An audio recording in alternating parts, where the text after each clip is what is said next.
Halo teman-teman sekalian, kali ini jam 9 kurang dan ini adalah hari Jumat tanggal 31 Januari.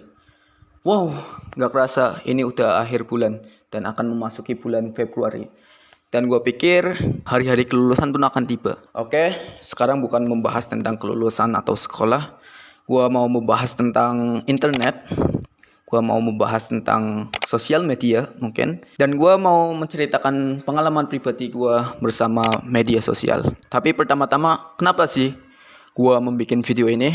Gini, gue nggak punya kuota kali ini. Maksudnya gue nggak punya akses buat ke internet gitu. Dan gue nggak bisa beli kuota karena ada suatu problem sama saldo gue.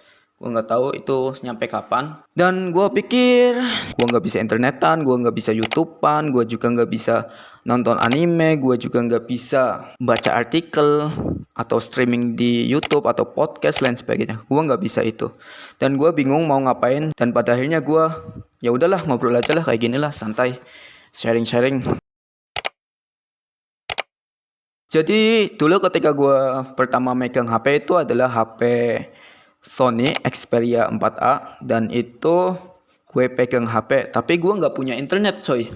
Gue punya HP waktu itu kelas 4 SD. Dan gue nggak punya internet. Ya wajar aja, gue masih kecil. Gue nggak punya duit sebanyak itu buat beli kuota. Apalagi kuota waktu itu kan cukup mahal ya, 15 giga lebih lah. Dan itu pun cuma dapatnya 1 giga.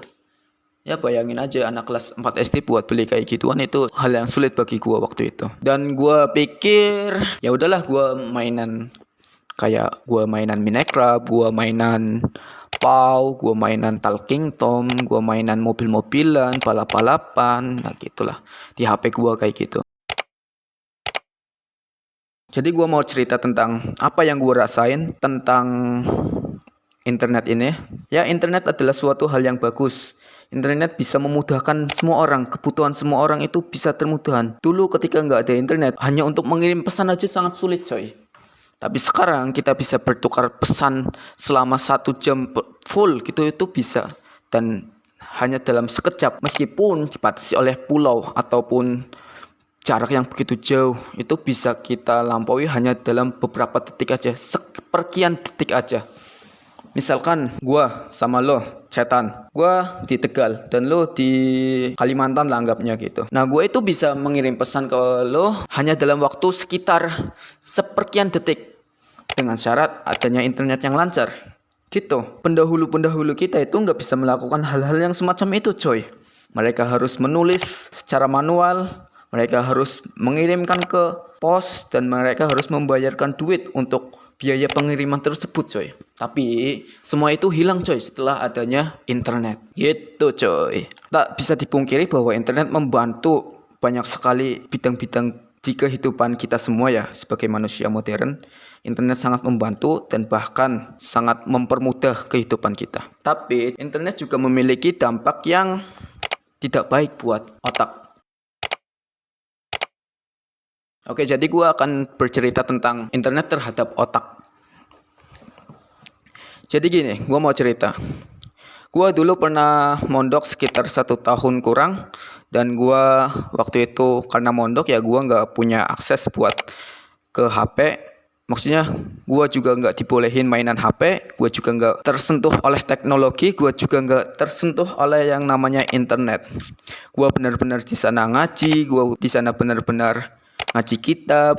Nah, ada satu hal yang gue sadari coy dari sini. Ternyata pas gue nggak buka internet, gue nggak buka HP, gue nggak bisa terpapar oleh hal-hal sosial media dan internet, gue itu ternyata bisa fokus pada hal-hal sekarang, hal-hal masa kini, hal-hal yang apa sedang gue lakukan. Gue sedang duduk, gue sedang ngomong. Gue benar-benar merasakan hal itu coy. Paham gak? Jadi gue benar-benar fokus pada saat ini. Jadi itu yang gue rasain ketika gue mondok. Gue gak memikirkan tentang orang lain yang ada di media sosial. Gue juga gak memikirkan kehidupan selebriti yang begitu mewah dan asyik. Gue gak memikirkan hal-hal seperti itu ketika mondok. Gue memikirkan apa yang sedang gue lakuin sekarang. Gue memikirkan hal-hal sekarang.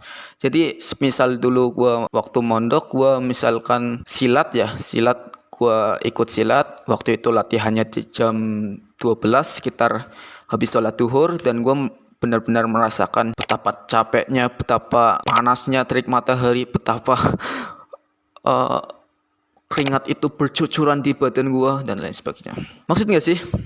Jadi gue bener-bener ngerasain apa yang gue lakukan. Gue merasakan apa yang gue pikirkan. Merasakan apa yang sedang gue pikirkan gitu. Itu satu hal yang gue sadari ketika gue gak terpapar sama sosial media dan internet. Jadi gue kan waktu itu mondok sambil sekolah. Sekolah itu di luar pondok. Jadi ada siswa yang bawa HP dan gue sesekali pinjam buat menghubungi orang tua, sesekali ikut nonton video short gitu, video YouTube dan lain sebagainya. Ya gue sesekali aja itu waktu itu. Dan juga gue nggak tertarik coy. Gue waktu itu lebih tertarik pada sosialisasi, ngobrol sama temen. Gue lebih tertarik ngobrol bincang sana sini. Gue lebih tertarik hal-hal semacam itu.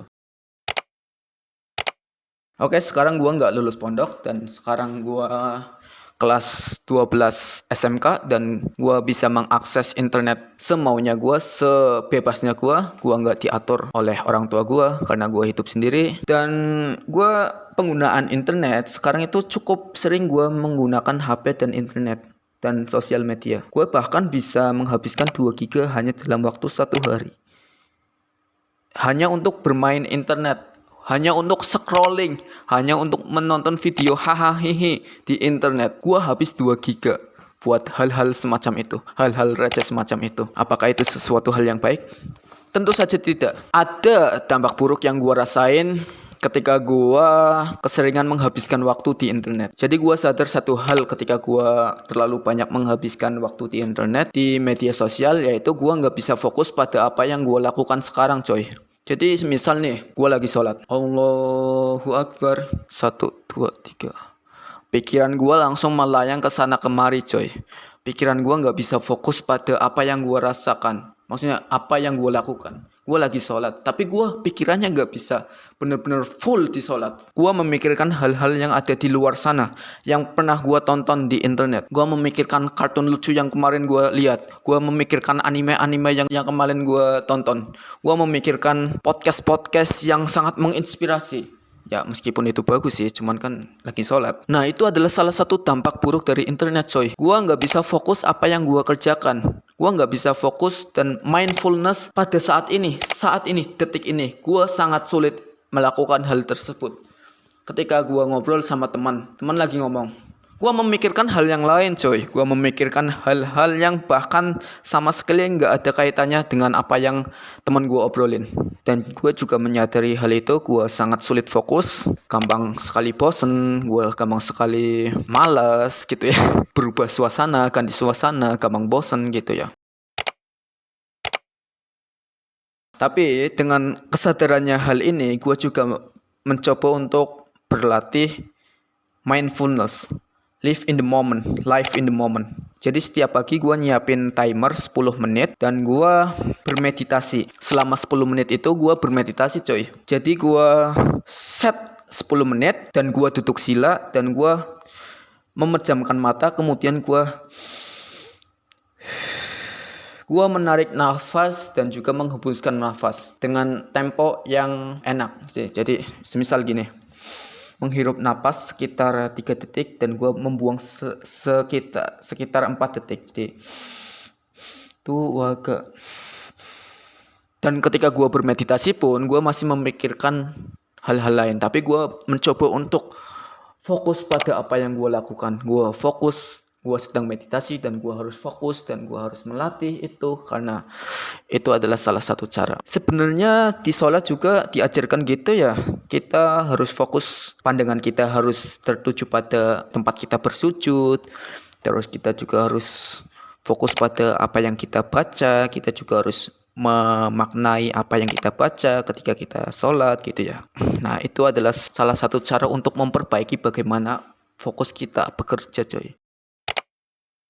Kenapa sih internet itu bisa membuat orang itu jadi sulit fokus, terutama short video? kayak di TikTok, kayak di YouTube Short, kayak di Reels, Instagram. Nah, short-short tersebut itu bisa mengurangi daya ingat kita, daya fokus kita, coy. Jadi ketika kita scrolling kan berarti kita mengikuti algoritma yang telah diatur di sana gitu ya. Jadi kita buka TikTok umpamanya. Gua buka TikTok. Tanpa gua mau, TikTok itu udah menghadirkan hal-hal yang emang gua seneng, dan akhirnya gua set keterusan gua keterusan lupa waktu karena emang short video itu menampilkan algoritma yang emang kita suka, jadi kita nggak bisa lepas dari situ. Sulit, bukan nggak bisa, tapi sulit bagi kita untuk lepas dan nggak lupa waktu sama hal ini. Jadi gini coy, gua mau cerita. Jadi otak kita itu memproduksi hormon-hormon. Ada hormon dopamin, ada hormon oksitosin, serotonin, dan ada satu hormon yang keluar diproduksi oleh otak ketika kita itu merasa senang, yaitu adalah hormon dopamin. Jadi simpelnya gini, ketika lu merasa senang, otak itu akan merilis atau memproduksi hormon dopamin. Kayak gitu coy. Jadi semisal lagi buka YouTube, ketemu video yang sangat asik. Nah itu otak lu sedang memproduksi hormon dopamin. Ya sebenarnya nggak dopamin, masih banyak hormon lainnya. Cuman gua di sini nggak membicarakan hal-hal yang saintis dan ilmiah. Gua hanya membicarakan sedikit yang gua tahu. Jadi gini, membaca buku itu menghasilkan dopamin. Nonton video YouTube juga menghasilkan dopamin. Tapi bedanya, dopamin yang dihasilkan dari membaca buku itu mungkin segini, tapi dopamin yang diproduksi ketika lo nonton video YouTube misalkan itu segini coy, baca buku segini, nonton YouTube segini. Jadi akhirnya otak lo terbiasa dengan dopamin yang gede, karena dopamin yang gede itu memberikan suatu kenikmatan yang lo terima gitu, dan lo akhirnya merasakan betapa bosannya melakukan hal-hal dengan dopamin yang sangat kecil. Membaca buku, jalan kaki, berkebun, bercocok tanam, itu menghasilkan dopamin. Tapi dopamin tersebut itu enggak sebesar ketika lo berinternet, ketika lo menonton video di YouTube, ketika lo scroll TikTok. Jadi aktivitas seperti baca buku juga menghasilkan dopamin. Tapi bedanya, dopamin yang dihasilkan dari aktivitas seperti ini itu enggak segede dopamin yang diproduksi ketika berinternet, berselancar di media sosial gitu coy. Jadi ketika gua mondok juga gua lebih menikmati hal-hal sepele. Gua menikmati membaca buku, gua menikmati membaca novel. Gua bahkan sempat rebutan novel sama temen gua. Karena ya di sana nggak ada hiburan, di sana nggak ada ceritanya bisa berselancar di internet, nggak ada coy. Hanya membaca buku, membaca novel, dan sekedar itu aja, dan ngobrol gitu loh. Jadi nggak ada penghasil dopamin selain hal-hal kecil tadi coy. Ya sebenarnya banyak, cuman kayak makan gitu juga menghasilkan dopamin, tapi kan itu kan sesuatu yang harus mengeluarkan duit terus dan akan boros kalaupun seperti itu. Oke, segitu aja konten kali ini. Ya, di sini gua ceritanya cuma mau sharing aja tentang pengalaman gua, dan semoga lo dapat manfaat dari apa yang gua omongin. Dan kalaupun enggak dapat manfaat ya udah gitulah. Oke, see you next time. Bye bye.